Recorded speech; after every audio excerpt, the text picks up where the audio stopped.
ओम गुरुर्ब्रह्मा गुरुर्विष्णु गुरुर्देवो महेश्वरा गुरु साक्षात् परम ब्रह्म तस्मै श्री गुरुवे नमः। अखंड मंडलाकारं व्याप्तमेन चराचरं तत्पदं दर्शयेन तस्मै श्री गुरुवे नमः।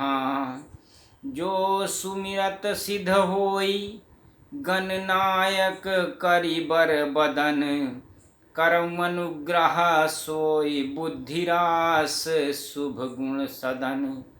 मूक होई वाचाल पंगु चढ़ई गिरिवर गहन जासु कृपा सो दयाल द्रवं सकल कलिमल दहन। इस प्रकार से रामचरितमानस में श्रीमान तुलसीदास जी ने गुरु जी की महिमा करी है और कहते हैं कि गुरु भगवान से बढ़कर होते हैं। तो गुरु की महिमा अनंत है। गुरु की शरण में जाना चाहिए, गुरु की सेवा करनी चाहिए और गुरु की सेवा से जीवन सफल हो जाएगा। गुरु की शरण में जाकर ही राम का मार्ग प्रशस्त हो सकता है और भगवान से इंस्ट्रक्शन गुरु के द्वारा ही होगा।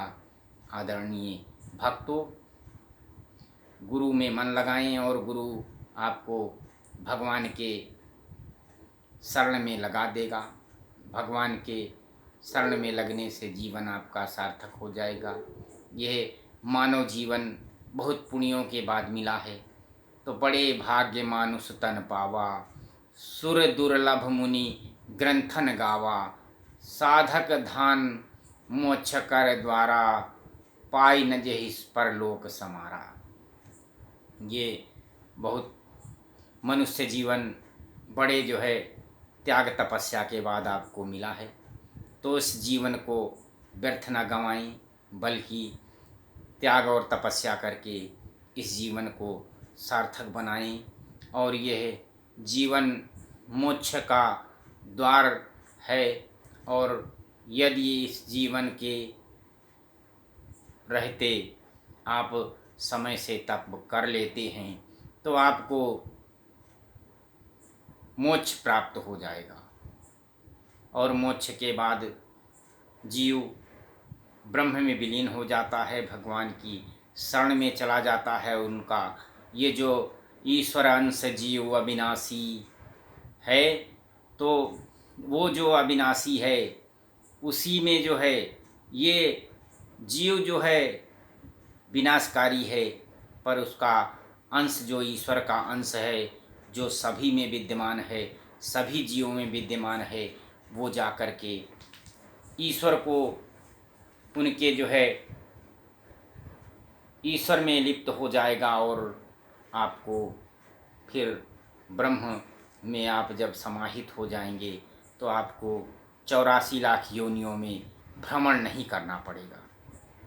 आज ये श्री रामचरितमानस की पावन कथा, आदरणीय भक्तों, पावन गंगा का पान करें।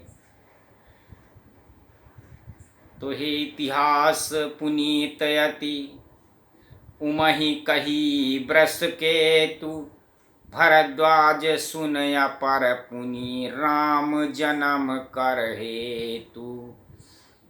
हे भरद्वाज, इस अत्यंत पवित्र इतिहास की शिव जी ने पार्वती से कथा सुनाई थी और राम जी का अवतार किस कारण से हुआ है ये सुनो।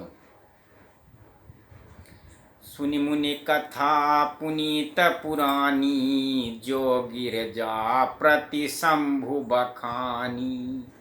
विश्व विदित एक देशु सत्य के तु तहाँ बसई नरेशु। धर्म धुरंधर नीत निधाना तेज प्रतापशील बलवाना।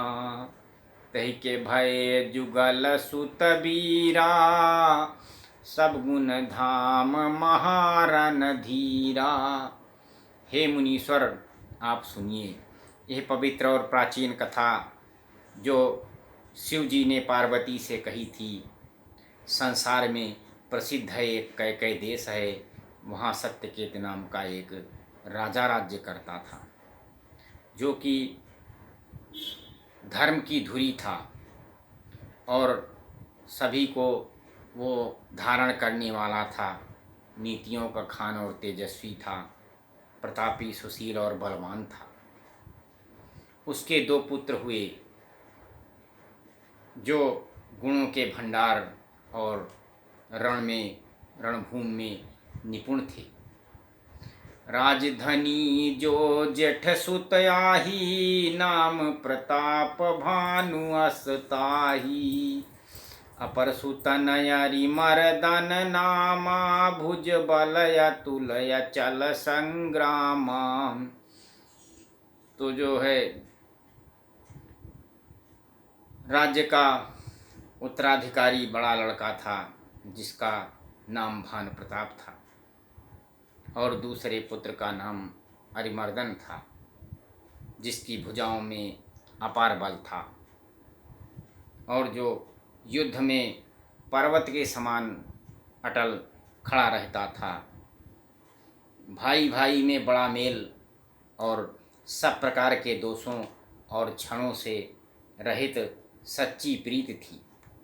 राजा ने बड़े पुत्र को राज्य दे दिया और स्वयं भगवान की शरण के लिए चल दिए। पुराने समय में, प्राचीन काल में, लोग बहुत नियम संयम से रहते थे और वे अपने हर आश्रम का, हर अवस्था का पूरा उपयोग करते थे। जब बाल्यावस्था होती थी तो बालकपन का आनंद लेते थे, जब युवावस्था थी तो शादी ब्याह करके और अपने जो है धर्म में पुनीत हो करके अपने धर्म का पालन करते थे और अपने परिवार का पालन करते थे। और जब युवावस्था तक वो उसी आश्रम में रह करके और वृद्धावस्था में वे भगवान के नाम का जप करने के लिए वन को चले जाते थे। तो उसी प्रकार से राजा ने भी अपना जो है राजपाट अपने पुत्रों को देकर और स्वयं वन के लिए प्रस्थान किया। निपहित कारक सचिव सयाना, नाम धर्म रुचि शुक्र समाना। सचिव सयान बंधु बल बीरायाप, प्रताप पुंजरन धीरा। राजा का हित करने वाला और शुक्राचार्य के समान बुद्धिमान धर्मरुचि नाम का उसका मंत्री था। इस प्रकार बुद्धिमान मंत्री और बलवान राजा और वीर भाई के साथ ही स्वयं राजा भी बड़ा प्रतापी और रणधीर था। साथ में अपार उसके चतुरंगणी सेना थी, जिसमें असंख्य योद्धा थे और सब के सब रण में जूझने वाले थे।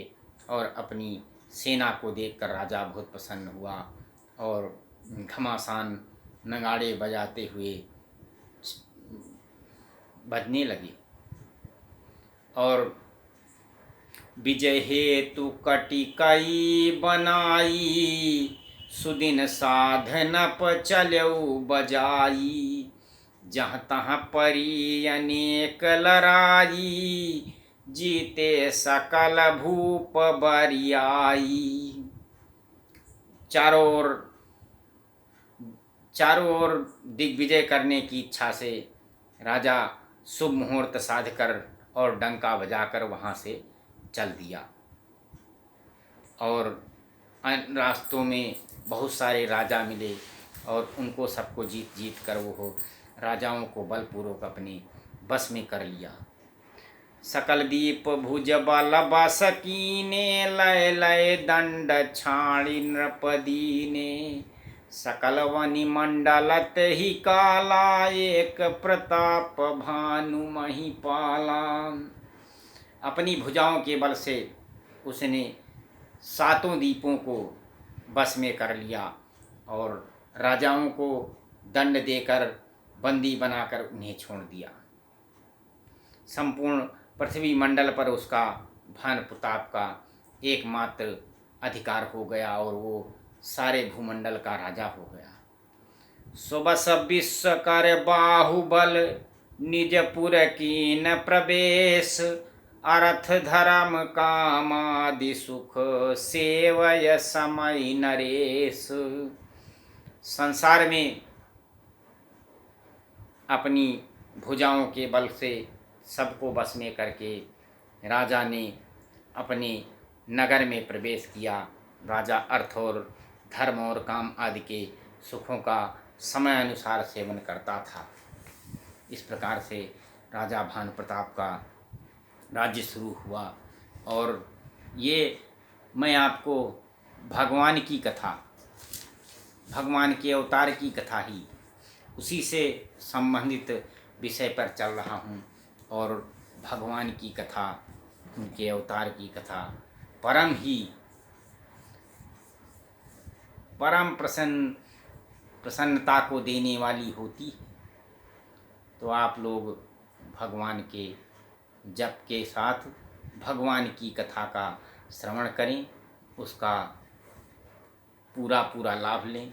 और भगवान की कृपा यदि आपके ऊपर हो जाती है तो आपको आनंद ही आनंद मिलेगा और अंत समय में आप ब्रह्म में अपना स्थान यदि बना ले जाए तो आपका जीवन सार्थक हो जाएगा। और मैं आपको ये बता दूं कि जहाँ पर कथा होती है वहाँ पर सारे देवता अपने आप विद्यमान हो जाते हैं। और भगवान भोलेनाथ, माता पार्वती सहित और स्वयं नारायण, माता लक्ष्मी सहित, हनुमान जी तो बहुत ही कथा के प्रेमी हैं। वो तो जहाँ कथा होती है वहाँ ज़रूर पहुँच जाते हैं। तो आइए सब देवताओं को नमन करते हुए मैं अपनी कथा को विराम देता हूँ। एक बार भगवान के चरणों में मन लगाते हुए राम रामेति रामेति रमे रामे मनोरमे, सहस्रनाम तत्तुल्यं राम नामे च वरानने। हर हर महादेव।